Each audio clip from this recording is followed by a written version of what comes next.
This is Lake Effect Radio. Indeed it is. This is News 10 here on Lake Effect Radio, coming to you late because, it's my fault. I apologize. Right, today's topic, as is probably predicted, is, of course, Brussels. Two brothers carried out suicide bombings at Brussels airport and on the metro. The Belgian federal prosecutor confirmed, adding that airport bomber Ibrahim El Bakraoui had left a will on the computer that was found. His brother Khalid blew himself up in a carriage of the Brussels metro at Maelbeek station, Frederick van Leeuw told a news conference. Two other men captured on CCTV at the airport with Ibrahim had yet to be conclusively identified, he said. A man arrested this morning in the wake of yesterday's fatal bomb attacks was not, in fact, the prime suspect, Najim Lashraoui, Mr. Van Leeuw said. Earlier this morning, DH newspaper reported that said man, who was believed to be pictured on CCTV footage of the airport, was arrested in the Anderlecht area of the city. Another newspaper, La Libre Belgique, said a different person had been arrested. DH said the man detained had been misidentified. Said prime suspect, who did not detonate a bomb at the airport, was named as a known suspect of November's Paris attacks. His DNA had been found in houses used by Paris attackers last year, prosecutors said on Monday, adding he had traveled to Hungary in September with Paris attacks prime suspect Salah Abdeslam. Police believe, but are not certain, that Lacroix was pictured with the two men who blew themselves up at the airport. A bomb found at the airport after the attacks was subsequently destroyed in a controlled explosion. The attacks sent shockwaves across Europe and around the world, with authorities racing to review security at airports and on public transport. They also rekindled debate about European security cooperation and police methods. The death toll in the attacks in the Belgian capital rose to at least 31, with more than 200 wounded, Health Minister Maggie de Block said on VRT television. Brussels airport will remain closed until Friday, its chief executive said. Quote, there will be no passenger flights into and out of Brussels airport tomorrow, March 24th, and Arnaud Feast said in a tweet. The departure hall was completely wrecked, with part of the ceiling collapsing down as passengers waiting at check-in struggled out of the smoke-filled building in panic and fear. As Belgium begins 3 days of national mourning, as well as many other people, presumably, the flags are out in front of the clock tower are at half-staff, the country's National Security Council is meeting to assess the ongoing threat. Meanwhile, as the work of identifying remains at both the airport and Maelbeek metro station continues, Peru's foreign ministry has said a Peruvian woman, 37-year-old Adelema Tapiz Ruiz, was killed in the airport bombing. Daesh claimed responsibility for the attack 4 days after the arrest in Brussels of a prime suspect in November's Paris attacks, which was also claimed by Daesh. Meanwhile, Belgium's football friendly against Portugal, scheduled for next week, has been cancelled in the wake of the attacks. The match was due to have taken place next Tuesday, the 29th of March, at King Baudouin Stadium in Brussels. However, the Royal Belgian Football Association, or RBFA, announced it had been called off at the request of Brussels authorities. Acting under a false name, the brothers were known to Belgian police. Acting under a false name, Khalid El Bakraoui, 27, had rented the apartment in the city's Fourette district, where police hunting Abdeslam killed a gunman in a raid last week, RTBF said. Also from RTBF, the RTBF also said both brothers had criminal records but not been linked by police to Islamist militants until now, obviously. Brahim El Bakraoui, 30, was convicted in October 2010 for firing a Kalashnikov rifle at police and wounding an officer in a robbery in Brussels earlier that year. He was sentenced to 9 years in prison. In 2011, Khalid was given a sentence of 5 years for carjacking. Brussels police searched a home in the north of the city late into the night, turning up another bomb, a Daesh flag, and bomb-making chemicals in an apartment in the Schouderbeek area of Brussels. I apologize if I'm butchering these names, except for the people who blew themselves up, because frankly I don't care. Well, I want to get something happening, but local media said authorities had followed up a tip from a taxi driver who may have driven the bombers to the airport, presumably unintentionally. Investigators earlier said they were focusing on a man in a hat who was caught on CCTV pushing a laden baggage trolley at the airport with two others they believed were the bombers. An unused explosive device was later found at the airport, and the man believed to be Lacroix was seen running away from the terminal after the explosions. Security experts believe the blast, which killed about 20 people on the metro train running through the area that housed the EU institutions, was probably in preparation before Friday's arrest of locally based French national Abdeslam. Prosecutors are accusing Abdeslam, 26, of a key role in the November 13 Paris attacks. He was caught and has been speaking to investigators after a shootout in the apartment in South Brussels last week, after which another Daesh flag and explosives were found. It was unclear whether he had knowledge of the new attack or whether the accomplices may have feared police were closing in. Brussels blast fueled political debate across the globe on how to combat militants. Quote, "We can and we will defeat those who threaten the safety and security of people all around the world," said President Obama. U.S. President Obama. Belgium is, of course, a monarchy. Also from Brussels, Brussels has observed immense silence in memory of the more than 30 people killed in yesterday's attacks, as the first victim has been named. Defiant applause broke out with the symbolic display of solidarity from a large crowd in the central Palais de la Bourse. There was also a large crowd in the so-called European quarter, where Belgium's King Philippe and Prime Minister Charles Michel attended the minute of silence. The first victim of the attacks has been named by officials as Peruvian Adelma Tapia Ruiz, 37. She was killed at the airport bombings. Fernando Tapia, Miss Tapia Ruiz's brother, told Peruvian radio station RPP that his sister was at the airport with her Belgian husband, Christophe de la Can, and their twin 4-year-old daughters, Maureen and Alondra, who also had Belgian nationality. He said the others were unhurt because they had left the area where the explosions occurred moments before the bombs detonated. He said his sister was due to catch a flight to New York, where she was meeting their sisters and had plans to return to Peru this year. More victims are expected to be named throughout the day. Also related to Daesh, unfortunately, an Australian girl, 16, has appeared in court on terror financing charges, which carries a maximum jail term of 25 years in prison. She is accused of sending thousands of dollars to Daesh in Syria through Western Union money transfer, reports say. The girl and a male accomplice, 20, who allegedly gave her the money, were arrested in raids on Tuesday. The pair allegedly met on a park on Tuesday to discuss a plan to send money to Syria that day, reports said. They reportedly developed a, quote, sophistication facilitation path for wiring funds and completed successful transfers before. The man, named by media as Milad Atai, was also arrested during Australia's biggest counter-terror raids in September 2014, after the siege in the same city that this girl's from, Sydney, Australia. Sydney, New South Wales, Australia.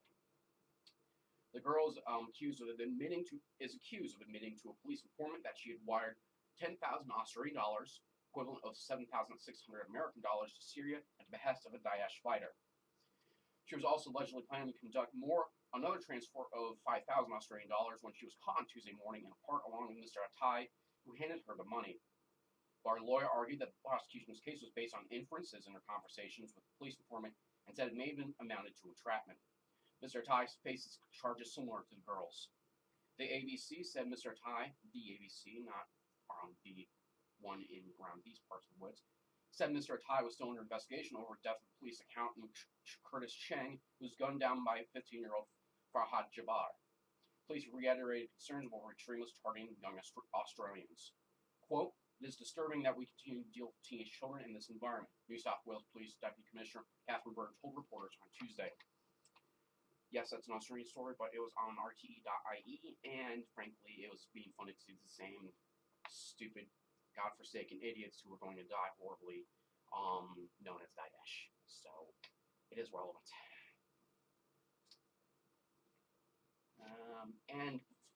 To end out the break here, at a convenient break, basically, no more Daesh after this one. Syrian government forces have reported to reach the outskirts of the ancient city of Palmyra after driving back Daesh militants. The UK-based Syrian Observatory for Human Rights reported the troops were now only 2 kilometers, or 1.2 miles, south of the UNESCO World Heritage listed ruins.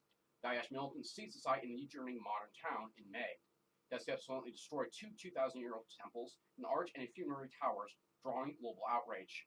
Daesh, which has also demolished several world-renowned pre-Islamic sites in neighboring Iraq, believes such structures are idolatrous.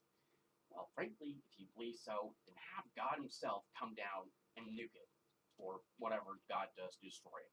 Because, as he has he has prerogative because he's omnipotent, but it's not even about theology here today, because these guys are, let me say it this way, they're heretics even amongst Muslims. So, yeah. The UN Cultural Agency UNESCO has condemned destruction as a war crime. Indeed, it has. There's been many cases in history, modern history even, and even a couple weeks ago, in fact, there was a case of trial was starting to begin actually in the ICC in The Hague, the Netherlands, and about similar iconoclastism, whatever it's called, where you destroy things. The Syrian Observatory, which relies on a network of sources on the ground in Syria, told AFP that the government forces were on Wednesday only 2 kilometers from Palmyra's southern outskirts and 5 kilometers from its western edge. The governor of Homs province, Talal Barazi, confirmed the advance and said troops were now stationed on several hills overlooking the ruins. Quote, there is contiguous progress by the army from all directions, he was quoted as saying to the Associated Press. Mr. Barazi said he expected, quote, positive results for the next few days. Syrian government forces launched an offensive to retake Palmyra at the start of the month, backed by heavy Russian airstrikes. Last week, the Russian military said aircraft were flying up to 25 sorties a day over Palmyra to help liberate what President Vladimir Putin has described as a, quote, pearl of world civilization. That is something we can agree on. Palmyra is also situated in a strategically important area on the road between the capital Damascus and the contested eastern city of Deir al-Zor. We'll head for a break, and then after that, the weather, and then after that, some more news. This is Lake Effect Radio.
It has been wonderful. Bless good night and God bless. Tonight at 8:30 on ITV.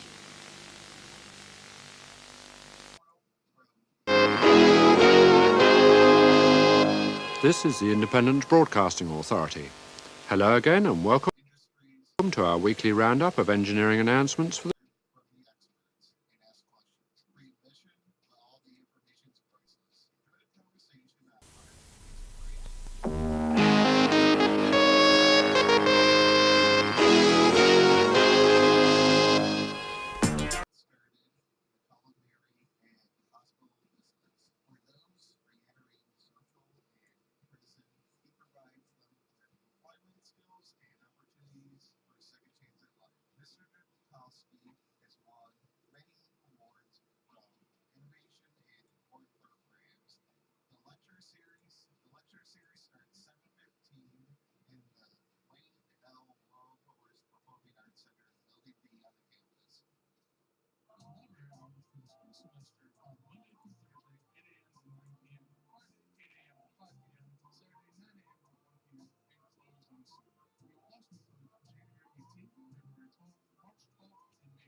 Attention students, Lakeland's admissions, counseling, registration, and financial aid departments have joined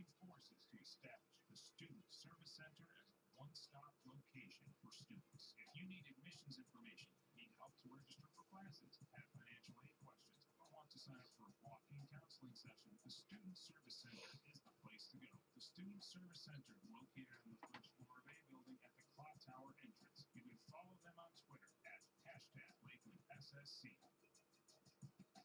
Urban Actions League close to home through Lakeland's Holden University Center. Register online for the Holden University Center Partnership event Tuesday, April 12th from 4 to 6. Learn more at lakelandcc.edu/UC.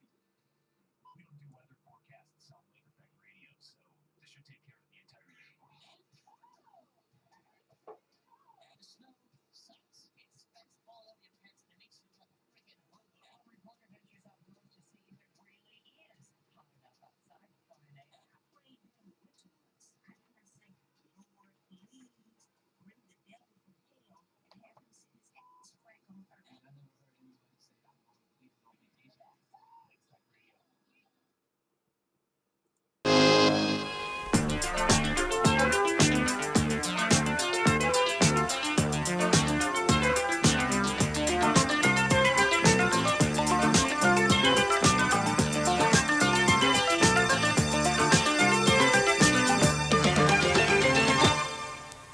Hello again, welcome to the IBA's engineering announcements for the radio and television trade. Today we talk about independent local radio reception on VHF and medium wave. There's details of a Teletext promotion day to be held in September, and in transmitter news the latest extensions to Channel 4 coverage, and details of new relays at Ostwick, Kevin Ma, Corris, Llangubbi, Ferryside and Trefechan. There's also important information about Going on from that. For Kirtland, Ohio, issued 9:58 a.m. Eastern Daylight Time, March 23rd, 2016. Today, chance of showers, mainly after 11. Cloudy, high 52. Southwest wind, 7 to 14 miles per hour, becoming north in the afternoon. Precipitation chance, 30%. New precipitation amounts of less than 1/10 of an inch. Tonight, showers likely, mainly between 7 and 8. Cloudy, low 47. Northeast wind, 5 to 8 miles per hour, becoming light and variable. Precipitation chance, 60%. New precipitation amounts of less than 1/10 of an inch. Thursday, showers and possibly thunderstorms. High, 59. South wind, 15 to 17 miles per hour. Precipitation chance, 90%. New precipitation between 1/4 and 1/2 an inch. Thursday night, rain showers. Rain showers before 2, then rain and snow showers likely. Some thunder is also possible. Low 33. South wind of 12 to 17 miles per hour, coming northwest at 6 to 11 miles per hour in the evening. Precipitation chance 80%. New snow accumulation less than 1/2 an inch. Yes. Friday, snow showers likely before 2, then slight chance of rain and snow showers. Cloudy, high 37. Northwest wind 13 to 15 miles per hour. Precipitation chance 60%, and new snow accumulation less than 1/2 an inch. Bloody hell, we got snow coming to us. Bring out the flamethrowers. Okay, so no more Daesh today, thank God. Although it's not necessarily a good thing. Although this is. Sign up. That's right. U.S. President Barack Obama has invoked a, quote, a future of hope for Cuba in an unprecedented live TV address delivered from the Grand Theater in Havana. Mr. Obama said he had come to Cuba, quote, to bury the last remnants of the Cold War after decades of conflict. He told Cuban President Raul Castro that he did not need to fear a threat from the U.S. nor from, quote, the voice of the Cuban people. Mr. Obama is the first sitting president to visit Cuba in 88 years. In his keynote speech on the last day of his three-day visit to communist-run Cuba, Mr. Obama said it was time for the United States and Cuba to leave the past behind and make a, quote, journey as friends and as neighbors and as family together towards a brighter future. He urged Cubans to, quote, leave the ideological battles of the past behind and to define themselves not through their opposition to the U.S., but just as Cubans. Quote, for all the politics, people are people, and Cubans are Cubans, he said. He said the time had come for U.S. policy towards Cuba to change because it had not worked and was outmoded, a remnant of the Cold War. He also called for a lifting of the 54-year-old U.S. trade embargo against Cuba, a remark which was met by loud applause.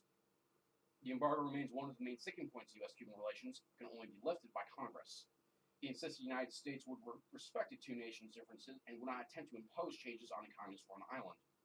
But he also said he believed that citizens should be free to speak their mind without fear and choose their government in free elections. He said it was no secret that Cubans and U.S. governments disagreed on many issues. Mr. Obama acknowledged that there were, quote, flaws in the American system, economic inequality, death penalty, and racial discrimination. He said those were just a few samples, and that Raul Castro had, quote, a much longer list of U.S. shortcomings and reminded President Obama of many of them. Quote, but open debate is what allows us to get better, he said. Further quote, democracy is a way to solve these problems, he added. After his speech, Mr. Obama met in private a group of prominent Cuban dissidents, the most controversial part of his itinerary in the eyes of the Cuban government. President Castro was visibly angered on Monday when a U.S. reporter asked him about political prisoners held in Cuba. Not accustomed to probing questions from the media, President Castro was challenged the reporter to give him a list of political prisoners and denied Cuba was holding any. Just hours before Mr. Obama landed in Havana on Sunday, Cuban security arrested dozens of members of Ladies in White, a group which campaigns for the release of political prisoners.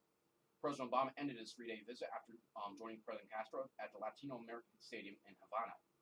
Two leaders observed a minute of silence for the victims of the acts. Brussels watched an exhibition game between the Cuban national team and the Tampa Bay Rays, which won 4-1.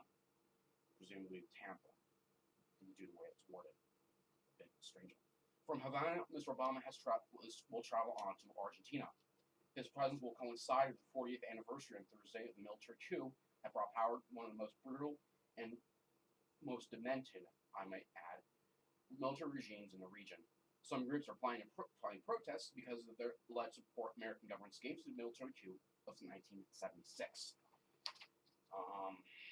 Yeah, and Chileans won't get such luxury because that happened in the 9th month of the year, the 11th day of the 9th month of the year. Yes, September 11th.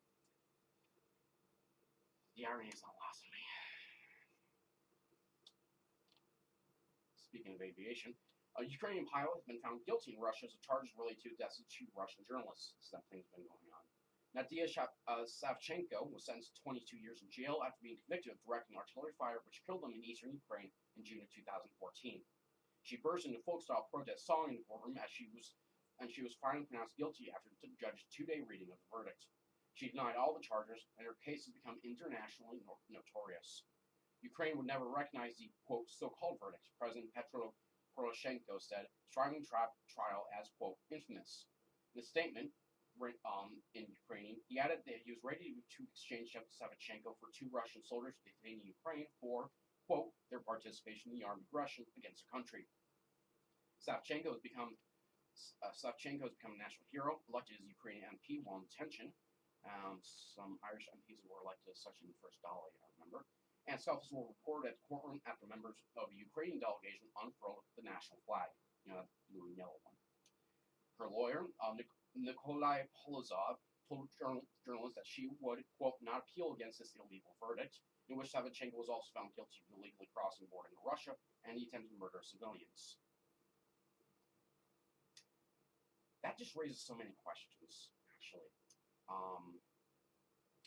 Many questions. Yeah. This seems to be inconsistent with the standard laws of war. The customary laws of war that applies to everyone, including members of Daesh. Not like they follow it, but I guess I can stop mentioning it today. Quote, she is an iron person and she has an iron will, Mr. Polozov said, according to AFP news agency. And so it's turned into Margaret Thatcher and then bust out of prison then. Presumably. I don't know. That or Bobby Sands will come up in the grave and bust her out. I don't know. Her lawyer said Savchenko was threatened to go on a dry hunger strike, refusing all fluids, on April 6th, 10 working days after the verdict, in order to be sent home, quote, dead or alive. Russian prosecutor says Savchenko has been driving by, quote, political hatred, which describes any war, really. So, again, I'm going to take a minute here. This is a Ukrainian pilot, presumably part of the Ukrainian Air Force, or whatever, how it's organized.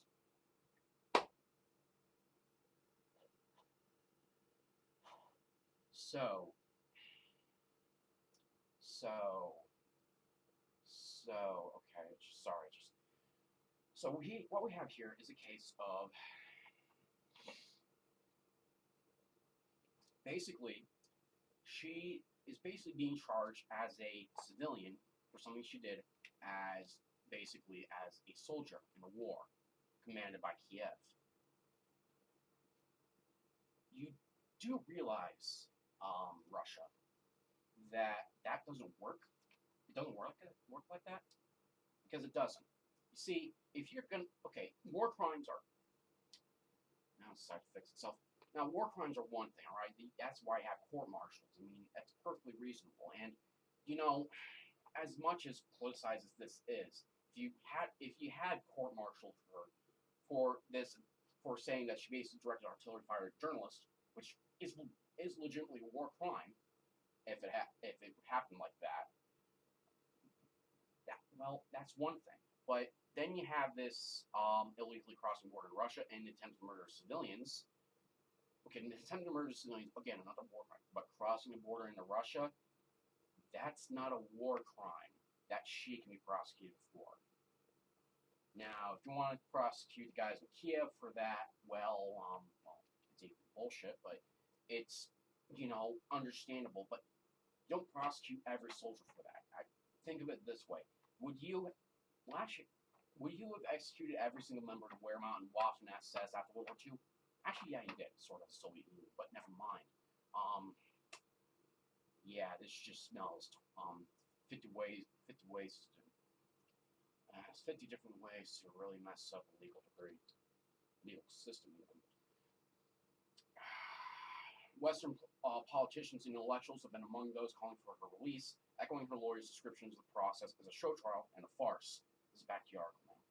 Human Rights Watch condemned the trial as unfair, complaining that the court had, quote, refused to admit crucial defense evidence and consistently rejected important defense motions, making it impossible for a legal team to effectively challenge the allegations made against her as fair trial standards require. The hearing took place in the southern Russian town of Donetsk, not far from the Ukrainian border. Of course, they're just going to have it there because, there was confusion on Monday at the start of court session when Russian state media announced their verdict prematurely.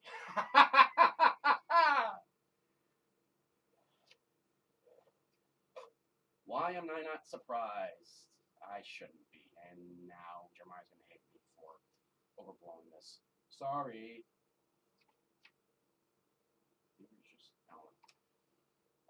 Savchenko, a military pilot by training, was accused of acting as an artillery spotter on the ground. Her lawyers argued that phone records prove she was captured by rebels before the attack, and she was trying to reach fighters from her volunteer force who had been wounded in the ambush. Savchenko's capture, or as she put it, her kidnapping, contributed to the deterioration in Russia-Ukraine relations since 2014. Moscow annexed the Crimean Peninsula in March 2014 after an unrecognized referendum of self-determination, and is accused of covertly supporting separatist rebels in bloody conflict in the eastern Donetsk and Luhansk regions of the Ukraine.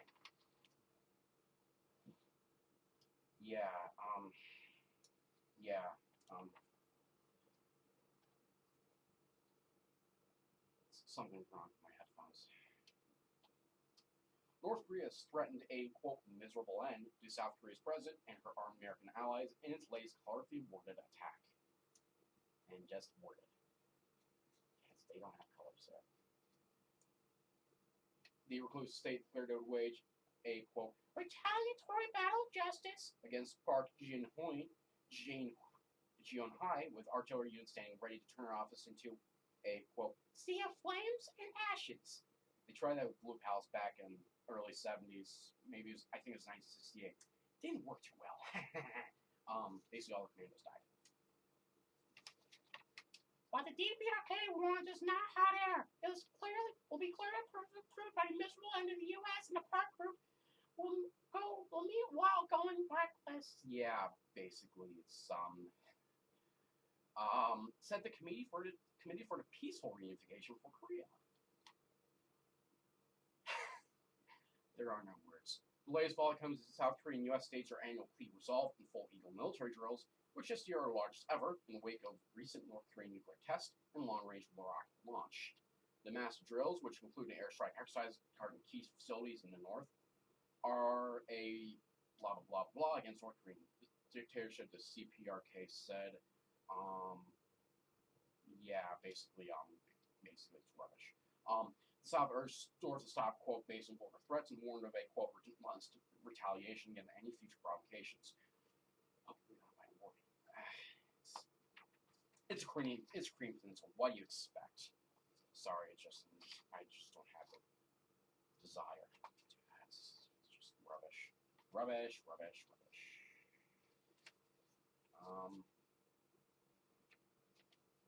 You know what? That's gonna be it for today. Because frankly, yeah,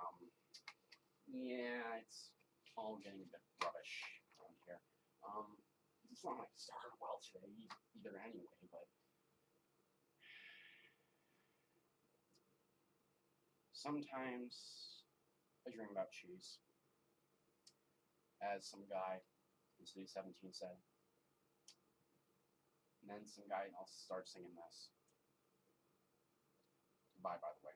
Hopefully see you on Monday.